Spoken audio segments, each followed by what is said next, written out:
Sejam todos bem-vindos ao nosso Evangelho Lar, na Casa Virtual Luz Espírita, com auxílio e proteção dos benfeitores da Colônia Espiritual Maria de Nazaré. Nosso grupo, em nome de toda a Cavile, agradece por nos receber em seus lares. Nossa equipe está composta hoje por mim, com a prece inicial, Cris, com a leitura do capítulo de hoje do livro Caminho, Verdade e Vida, e dos irmãos Rita, Marcos e Isabelle, com as reflexões do mesmo, e Ney Penalva com a prece final. Vamos emanar boas energias para levar luz e conforto aos lares materiais e espirituais, bem como toda a espiritualidade protetora presente onde quer que se encontre, na harmonização dos lares e fluidificação das águas, lembrando que deve ser um recipiente exclusivo para cada pessoa ou animal, pois os remédios espirituais são colocados de acordo com a necessidade de cada um. Senhor Jesus, nosso mestre e amigo, nos dê toda a proteção, toda a paz, toda a tranquilidade, para que nós possamos fazer essa reflexão do livro Caminho, Verdade e Vida, trazendo muita luz, muita tranquilidade e muita harmonia para todos os lares.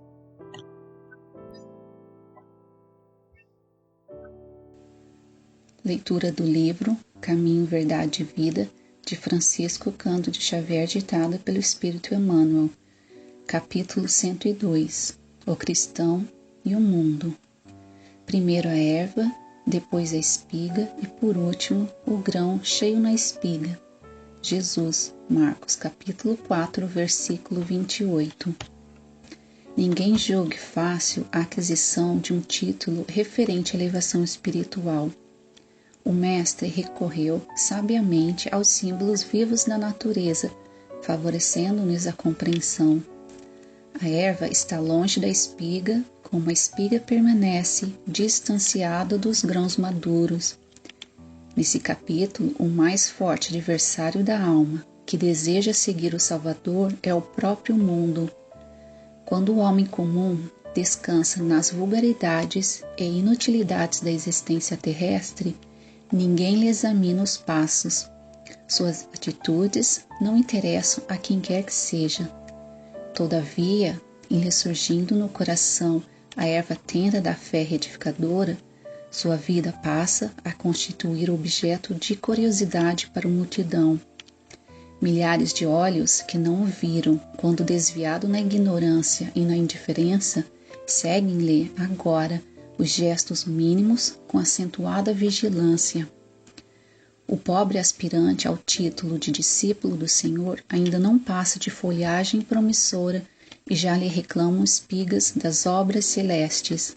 Conserva-se ainda longe da primeira penugem das asas espirituais e já lhe exigem voos supremos sobre as misérias humanas. Muitos aprendizes desanimam e voltam para o lodo, onde os companheiros não os vejam. Esquecem-se o mundo de que essas almas ansiosas ainda se acham nas primeiras esperanças, e por isso mesmo, em disputas mais ásperas por rebentar o casulo das paixões inferiores, na aspiração de subir, dentro da velha ignorância que lhe é característica, a multidão só entende o homem na animalidade em que se compraz, ou, então, se o companheiro pretende elevar-se, lhe exige de pronto credenciais positivas do céu, olvidando que ninguém pode trair o tempo ou enganar o espírito de sequência da natureza. Resta ao cristão cultivar seus propósitos sublimes e ouvir o mestre, primeiro a erva, depois a espiga e, por último, o grão cheio na espiga. É interessante, esse capítulo, 102 do livro Caminho, Verdade e Vida, porque ele traz um assunto que nós terminamos por vivenciar na prática, Quem de nós, depois de ter começado a estudar a doutrina espírita, de começar a frequentar um centro, diante de uma nossa atitude normal, ou de impaciência, ou de alguma reclamação, ou de alguma alteração comportamental, A gente não ouve uma pessoa falar assim: ué, mas você não é espírita? Como é que você está agindo dessa maneira? Como se nós fôssemos perfeitos apenas por estar iniciando a nossa caminhada na doutrina espírita. Isso acontece com qualquer religião, né? A partir do momento em que você começa a frequentar uma religião, um credo, e você começa a estudar, começa a se interessar, começa a se espiritualizar um pouco, aí começam as cobranças. E aí Emmanuel diz, muito sabiamente, claro, que enquanto nós estamos na escuridão, enquanto nós estamos caminhando sem uma espiritualidade maior, enquanto nós estamos com uma vida em erros, em desacertos, ninguém liga para a gente, ninguém olha para a gente. Não é como se nós não existíssemos. Mas a partir do momento que nós começamos a dar um passo para arrumar a nossa espiritualidade, para nos equilibrar, né, a palavra é essa, aí começam as cobranças, como se nós fôssemos perfeitos. E nós estamos, na verdade, muito distantes. Nós ainda somos, né, as espigas que estão ali colocadas para germinar. Nós não alcançamos nada, nós estamos muito distantes da perfeição. E essa lição é importante porque nos mostra que o que nós temos que fazer é perseverar no bem, é continuar a nossa caminhada, é continuar o nosso estudo, porque não existe fé sem estudo, não existe religião sem estudo, né? O estudo é a nossa base maior para que nós possamos avançar cada vez mais nessa nossa busca pela espiritualidade, a nossa busca por essa reforma íntima que nós tanto batalhamos para alcançar e que é tão difícil e que vem navegando naquelas águas de tormentosas, né? Onde a gente vem em quedas, em erguimentos, em quedas e erros e acertos, até que nós consigamos alcançar um ritmo de caminhada que nos permita resistir a todas as intempéries, a todas as dificuldades que nós venhamos a ter em nossa vida. Então é importante que a gente mantenha esse equilíbrio espiritual, é importante que a gente mantenha essa fé lastreada no estudo, na nossa mudança de comportamento, na nossa reforma íntima, para que nós possamos, aí sim, quem sabe um dia, né, se transformar naquele grão que o nosso mestre maior espera.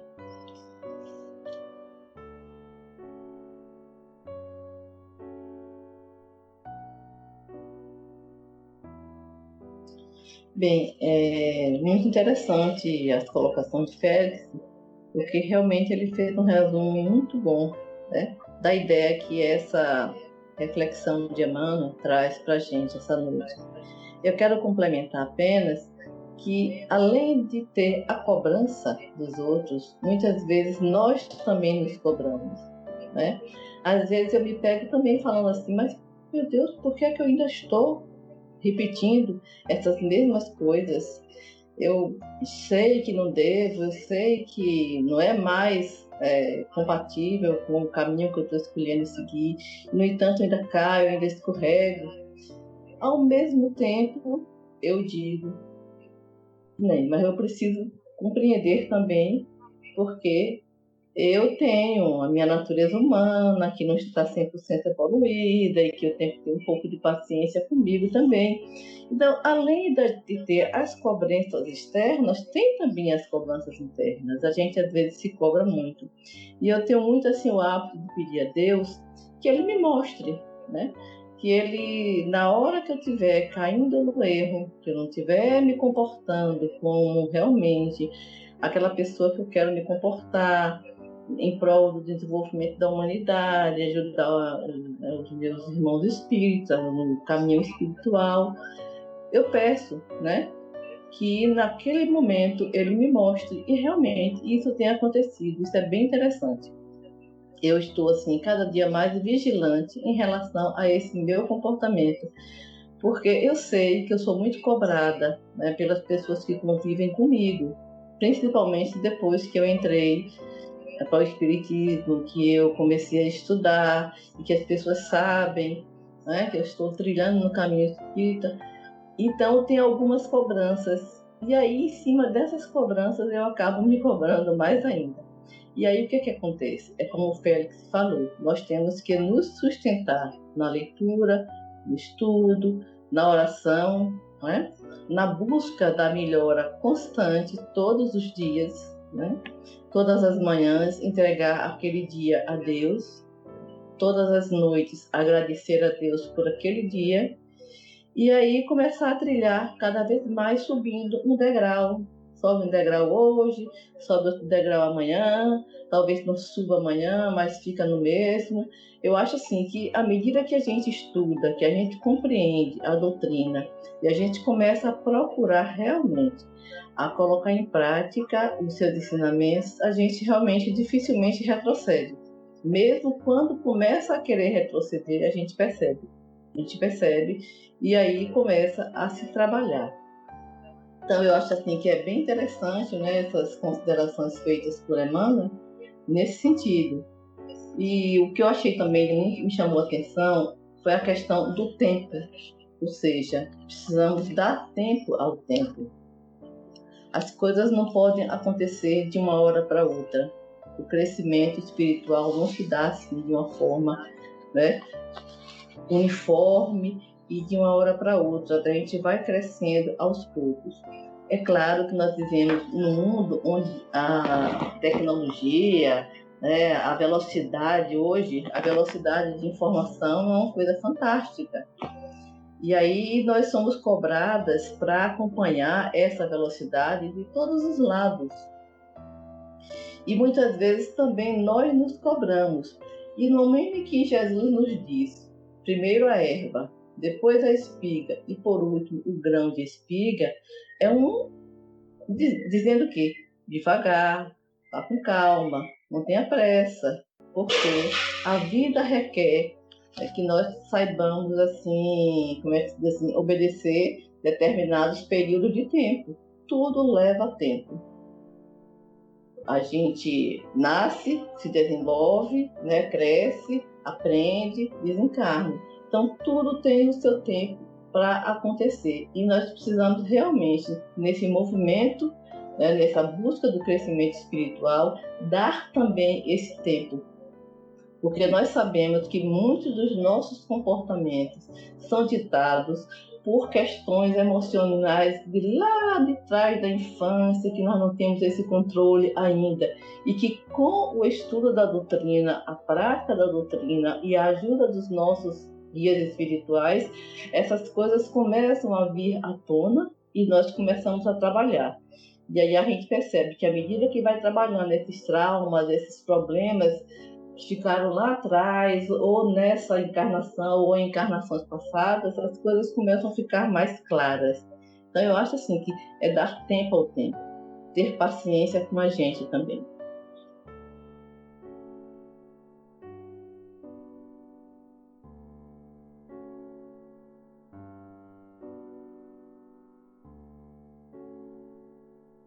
Muito bem colocado com vocês. Então, realmente o tempo é a chave de todo o processo, né? Eu vou amplificar mais um pouquinho, porque essa reflexão que o Emmanuel nos convida, né, nesse capítulo, tem vários exemplos do nosso dia a dia. A gente vive isso a todo instante, né? O cristão e o mundo, na verdade, somos nós e o mundo, né? Nesse processo, dia após dia, de busca de autoconhecimento, de evolução espiritual, né?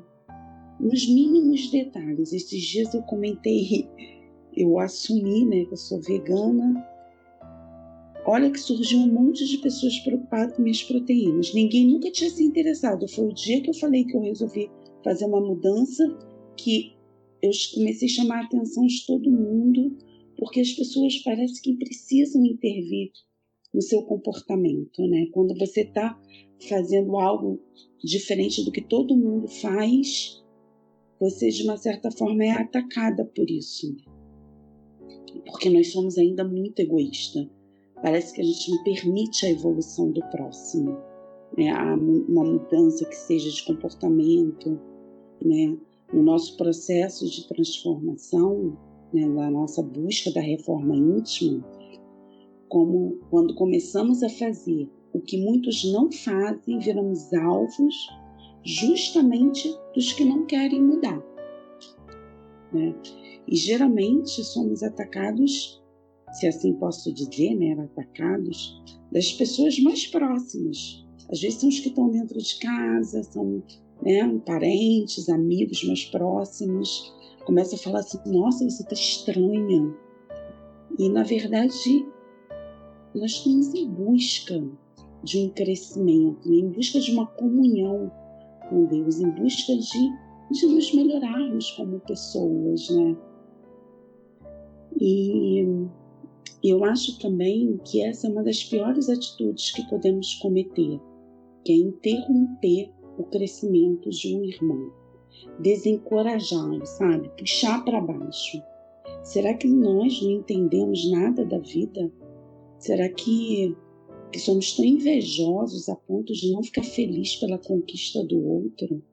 De encorajá-lo, sabe? De estar ali e falar assim: olha, nossa, que bom que você está buscando, que você está se transformando em Deus. Essa reflexão também me fez lembrar a flor de lótus, né? Até no texto o Emmanuel fala, né? Diz muitos aprendizes desanimam e voltam para o lodo, onde os companheiros não os vejam. A planta, né, a flor de lótus, está muito ligada à espiritualidade. Ela ganhou uma conotação assim da flor sagrada no budismo, né? E no hinduísmo também, por sua formação física. Ela se assemelha, ela tem a metáfora da evolução espiritual humana, porque ela é uma flor, uma planta, uma flor, né? Tipo um lírio d'água, que as raízes dela é sedimentada na lama dos rios, né? Dos lagos. E quando ela brota, essa flor, ela eleva-se à superfície, abrindo-se um espetáculo de rara beleza. Ela é muito linda mesmo, né? Limpa, bonita, pura. E por isso a cultura oriental, né, tem essa flor de lótus como símbolo do renascimento, do nascimento divino espiritual, da pureza, da evolução, né, da ressurreição. Então é uma metáfora, né? Porque assim somos nós fazendo essa apologia à natureza. Vamos dizer assim, eu estou fazendo uma apologia à natureza. Desabrochamos e precisamos cuidar das nossas flores para que ninguém as arranque. Então, meus amados, se você está desabrochando, não desanime e nem permita que te impeçam de viver na sua nova identidade em Deus, porque somos chamados a todo instante para viver esse propósito. Tem uma frase que eu uso muito, né? Palavras de encorajamento constroem as pessoas e as fortalecem para serem tudo o que podem ser na vida. Então, que se você não está no seu momento de evolução, se você ainda tem dificuldade, vai chegar o seu tempo, mas nunca desencoraje o seu irmão. Pelo contrário, seja aquela pessoa que ele possa se apoiar, porque esse processo é um processo que dói, é um processo que requer tanto esforço, sabe? E muitas vezes a pessoa só vê a ponta do iceberg. A pessoa não vê o processo, a caminhada, a jornada. Às vezes as pessoas olham assim, ela é espírita, então ela tinha que dar exemplo. E não sabe o quanto é doloroso essa caminhada, o quanto requer esforço, o quanto, sabe, é o caminho, né, que a gente faz, que nós todos estamos envolvidos para chegar até lá, né? Então, eu acho que o que podemos levar para o nosso coração é isso. Nós, enquanto estamos buscando a evolução, que não vamos nos desanimar, vamos nos firmar na fé em Deus, porque é um dia de cada vez, como a Rita falou, um degrau cada dia, sabe? E quem não está preparado, ame o seu irmão do jeito que ele é, porque ele é um cristão, mas ele é imperfeito, ele é uma pessoa, né? Então não desencoraje ele, dê forças, porque um vai puxando o outro nessa caminhada, né? É isso. Jesus mesmo disse, né, que não seria fácil segui-lo, né?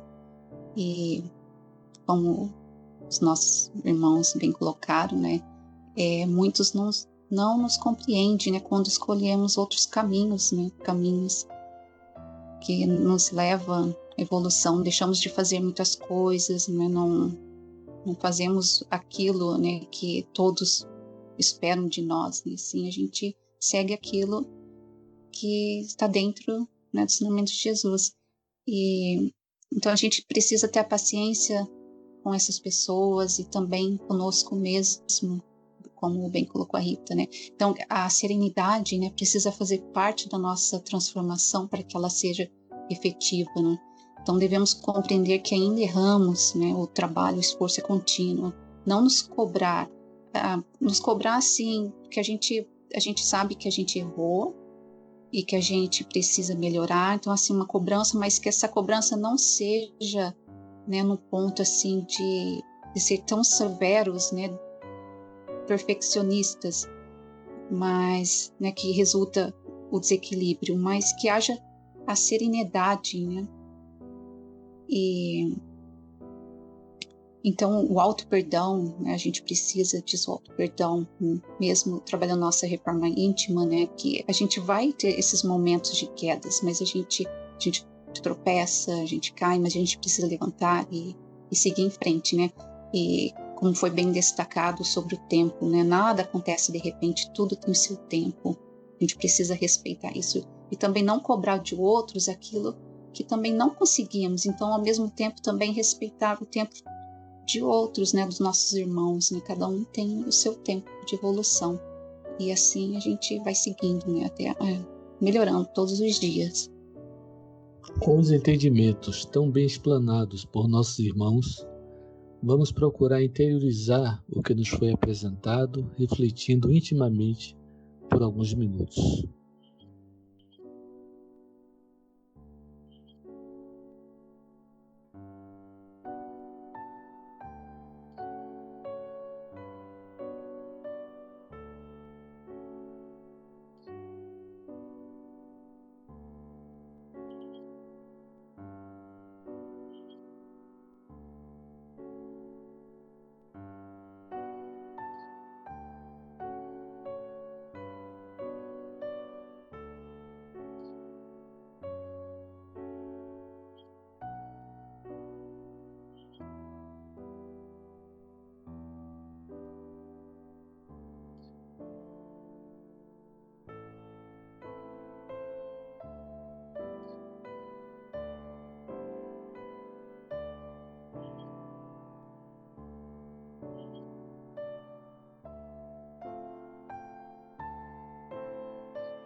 Elevemos nossos pensamentos a Deus e, com auxílio dos espíritos de luz da colônia espiritual Maria de Nazaré, pedimos paz e harmonia para todos que estão conectados conosco neste momento de amor, bem como a emissão de boas energias aos nossos familiares e irmãos encarnados e àqueles que se encontram no plano espiritual. Por fim, pedimos ao Senhor Jesus e aos guias espirituais, principalmente aos integrantes das correntes médicas do espaço, que coloquem em nossas águas os fluidos astrais, vitais e espirituais, a que cada um necessita para curar todas as enfermidades físicas, emocionais e espirituais, proporcionando saúde, vitalidade, equilíbrio e força nos trabalhos do bem. Sendo assim, solicitamos ao nosso irmão Ney para conduzir a prece final, encerrando o nosso evangelho de hoje. Levar nossos pensamentos, nossos sentimentos a Deus. Querido Mestre Jesus, alimentados inicialmente pelo pão do Evangelho, pela leitura inicial e por tudo que foi falado em Teu nome, vamos elevar nossos pensamentos, nossos sentimentos até Deus. Deus, nosso Pai, Jesus Cristo,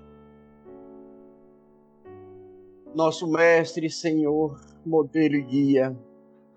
Gratidão e o nosso louvor pela bendita oportunidade de estarmos aqui, nos evangelizando o nosso espírito, alimentando, Senhor, o Teu amor, a fim de solver esse alimento que engrandece e educa o nosso espírito nessa jornada. A nossa gratidão também aos bons espíritos que amparam todos os trabalhos da Cabir, todos os seus coordenadores e todos os participantes, Senhor Jesus. Esse trabalho que os espíritos superiores militam em nome do amor. Rogamos, Pai, pelos dirigentes desta casa, pelos seus familiares, e por todos os servidores e trabalhadores, e por toda a humanidade que seja amparada nesse momento tão difícil que estamos atravessando, Senhor. Senhor, estamos finalizando mais um trabalho em prol do nosso espírito, para que possamos, Pai, ser alimentados, educados pelo Evangelho. Gratidão te damos, Senhor, nessa noite. Gratidão, Pai, por essa santa e bendita oportunidade. Assim seja. Assim seja, graças a Deus. Assim seja. Assim seja.